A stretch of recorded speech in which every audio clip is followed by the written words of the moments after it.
Jamil Jaffer joins me now. He's the founder and executive director at the National Security Institute.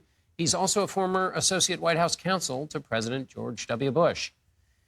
One of the questions I hadn't quite nailed down, and you can help me with, is there evidence that TikTok that has actually spied on Americans? Well, John, we've seen evidence that demonstrates that TikTok has taken information from Americans, American conversations and the like, and that they've been taken back to China, Chinese employees. We've heard recordings of them discussing U.S. content. So we know the data has gone back in the past. And we know that the Chinese law permits the Chinese government to have access to all that kind of data. So that's the concern that's on the table when it comes to TikTok.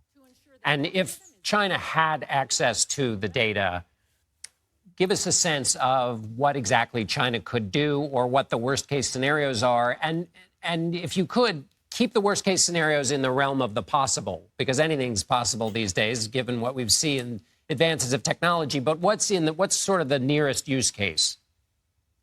Sure. You know, John, a lot of people say, well, I don't understand. Why should we care if my kids' dancing videos are in the hands of the Chinese government? But you have to remember, it's not just the videos themselves. It's the people you're sharing the videos with. It's the locations you film them at. It's the way your children behave, your family members who they're communicating with.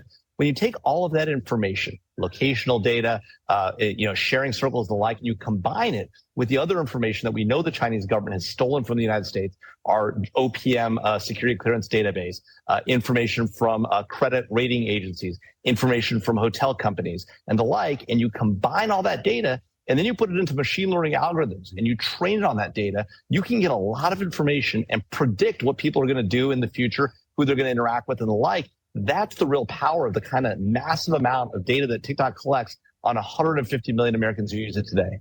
There's probably no better database of the behavior of Americans that could be scraped for that kind of thing that exists right now, probably.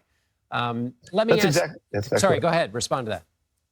No, I was going to say that's exactly right. And, the other piece of it is that we know the Chinese government has spread disinformation and misinformation through various social media tools, and a tool that they control with a Chinese company running TikTok, ByteDance.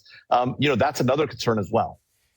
So TikTok has proposed what it's calling Project Texas, which involves transferring all the U.S. data to servers based out of Austin.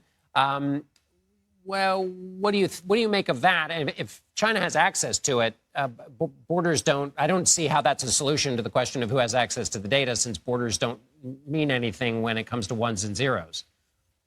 John, you're exactly right. That's exactly the problem. This idea of Project Texas, which is about a $1.5 billion project that TikTok is engaged in to try and move all the state of the United States, it doesn't solve the fundamental problem, which is that TikTok is owned by a Chinese company, ByteDance, that operates under Chinese law and is subject to the influence of the Chinese Communist Party. So no matter where you put the data, the fact of the matter is that the Chinese government can access it, and that's the real threat to American national security. All right, Jamil Jaffer, thank you so much for being with us. Thanks, John.